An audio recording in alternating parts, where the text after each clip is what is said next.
Maître Carole Rostani, bonjour. Bonjour. Merci d'avoir accepté de faire cette interview dans le cadre de la Journée internationale de la médiation professionnelle qui aura lieu le 15 janvier prochain en visioconférence. Euh, Vous êtes avocat au barreau d'Avignon. Vous comptabilisez 17 ans de bar. Vos spécialités sont principalement le droit du travail, droit de la propriété et droit des successions. Qui dit droit des successions dit parfois donc liquidation de communauté et donc à partir de là droit des personnes au sens général du terme. Euh, Nous sommes aujourd'hui donc avec un an après la mise en place du code de l'organisation judiciaire, de cette réforme du code de l'organisation judiciaire euh, qui se poursuit avec une réforme, celle du divorce. Donc cette réforme du divorce est applicable dans quelques jours, en définitive, au 1er janvier 2021. Donc, j'allais vous poser la question, pourquoi cette réforme? Comment cela fonctionnait-il jusqu'à présent? Quels étaient les écueils que l'on a connus à ce jour pour que justement on ait cette réforme qui soit mise en place? Tout d'abord, merci. Merci de m'avoir invité dans le cadre de cette rencontre internationale. Et pour ce qui est effectivement de cette réforme sur le divorce qui va rentrer rapidement au 1er janvier, nous avons un paysage initialement qui était essentiellement la difficulté qui se rencontrait, c'est que on avait souvent un contentieux émotionnel où, in fine, malheureusement, les parties s'en sortaient dans des relations très tendues qui perduraient après le divorce et qui finalement n'étaient pas résolues. On avait aussi des clients qui, au sorti des audiences ou décision à la main, n'étaient pas satisfaits de la décision ou parce qu'ils n'avaient pas pu s'exprimer puisque leur place était essentiellement limitée à la conciliation, donc une présence très restrictive de cette relation, de cette rencontre avec le juge. Donc, on avait des contentieux qui s'enlisaient, des personnes, des justiciables qui n'étaient pas satisfaits, et puis au milieu surtout, dans ce débat, des enfants. Et donc, souvent dans des périodes comme les fins d'année ou pendant les grandes vacances, des appels en urgence de nos clients qui nous disaient « je suis en garde à vue parce que le droit de visite, il y a une difficulté et par conséquent, ça se pénalisait. » Et donc, finalement, un contentieux qui vraiment était vraiment très, très difficile. Voilà donc la difficulté, une des difficultés de cette procédure du divorce. Et donc, on a été amené à réfléchir sur cette situation et, in fine, mettre en œuvre une procédure peut-être plus proche du justiciable et aussi peut-être humaniser cette procédure. Je m'explique. Nous avons effectivement, dans le cadre de la réforme qui va rentrer en vigueur, déjà, il y a une partie qui a été supprimée, notamment la conciliation, donc plus de rencontre du tout avec le juge. Et donc, il y a eu deux grands plans au niveau de cette réforme. D'une part, on va passer à une acceptation du principe du divorce par acte d'avocat, donc ce qui veut dire rencontre d'avocats, mise en place d'une structure avec la médiation qui permettra effectivement de purger tout ce qui est contentieux. En même temps, sur la procédure proprement dite du divorce, qui restera plus ou moins contentieux, je vais garder ce terme malgré tout, on aura la possibilité de pouvoir recourir au médiateur. Alors, c'est plus vraiment une possibilité puisque la réforme du Code de procédure civile l'a introduit de façon, on va dire, légale, pour permettre justement, et même des fois, les actes sont susceptibles d'irrecevabilité. La procédure sera susceptible d'être sanctionnée pour l'irrecevabilité si on n'a pas recours à la médiation. Mais c'est vraiment une humanisation de la procédure. Et vous savez, il y a Léonard de Vinci qui dit ne pas prévoir, c'est déjà gémir. J'aime beaucoup cette expression, presque cette devise, puisqu'en définitive, il faut permettre aux justiciables de prévoir la fin, ou en tout cas la fin de cette relation humaine et de ce divorce, de le construire, de le responsabiliser aussi. Et le médiateur offre le visage de celui qui va être à l'écoute, il va conseiller, il a cette formation que nous n'avons pas, nous, avocats, mais en même temps, il va être accompagné par ses avocats et cette construction à trois, tripartite, qui va permettre d'édifier le divorce et non pas de le vivre de façon passive. Voilà. Voilà ce que je voulais dire par rapport à cette réforme qui va rentrer en vigueur. Alors, je passe les détails des dates, etc., parce que c'est pas l'objet du débat, mais on a vraiment cette attente, cette espérance avec la médiation. Alors, moi, concrètement, comment je vais mettre en place? Déjà, je vais systématiquement le proposer, mais de façon presque sans même réfléchir quand il y a des enfants. Parce que là, je pense qu'effectivement, il faut vraiment alerter le justiciable, les clients sur c'est plus qu'une chance, on va dire. Hein. C'est vraiment leur faire comprendre que ça va au-delà. Et surtout, ça va permettre aussi de construire le divorce dans un long terme. Et je pèse Donc, ce que vous dites, en définitive, c'est surtout que c'est une opportunité. Une opportunité peut-être pour l'avocat de se remettre en question sur la méthodologie, sur la façon de travailler qu'il va peut-être remanier par rapport à cet élément nouveau qui est la médiation. Une opportunité aussi peut-être pour le justiciable, parce que pour lui, c'est une possibilité justement de pouvoir mieux réfléchir sur cette situation et peut-être ne plus vivre et ne plus subir des décisions de juge par rapport à leur vie qui sont, c'est leur vie privée quand même. Hein. La gestion de leurs enfants, la gestion de leur quotidien, c'est quand même des choses qui sont particulièrement de l'intimité de chacun.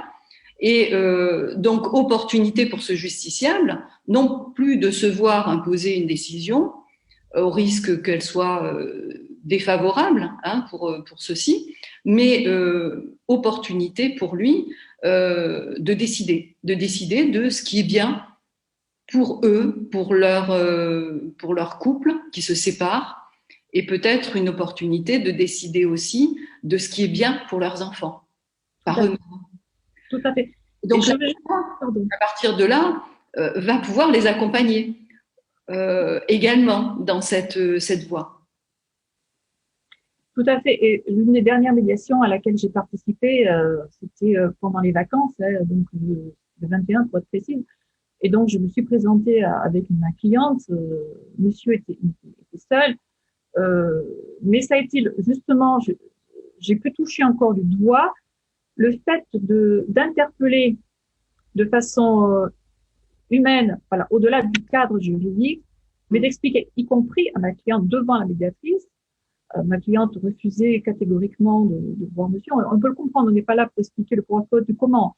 Mais en même temps, de dire, voilà, nous avons une situation avec des enfants au milieu, mais il est bien aussi d'aller au-delà de ce contentieux, qu'on entend, qu'on respecte, de faire comprendre aussi que votre attitude va aussi impacter ou aider à construire votre enfant dans une situation qui sera identique, soit dans sa vie professionnelle aussi, dans sa vie privée, bien évidemment, mais professionnelle, parce qu'on ne réalise pas des fois l'impact que l'on a dans des décisions privées sur la vie professionnelle. Et justement, d'où ma spécialité, justement, en droit du travail et la famille aussi que je fais, bien sûr, et ça permet de resituer les gens dans leur histoire privée, mais aussi professionnelle. Et c'est vrai que le médiateur qui a cette formation, qui a vraiment cette aura, mais aussi cette formation, permet d'être entendu. Parce que nous serons toujours l'avocat de quelqu'un, de l'un des deux, et forcément, nous n'aurons pas l'écoute de l'autre, bien évidemment, qui sera toujours voilà, sur ses gardes. Et là encore, c'est légitime.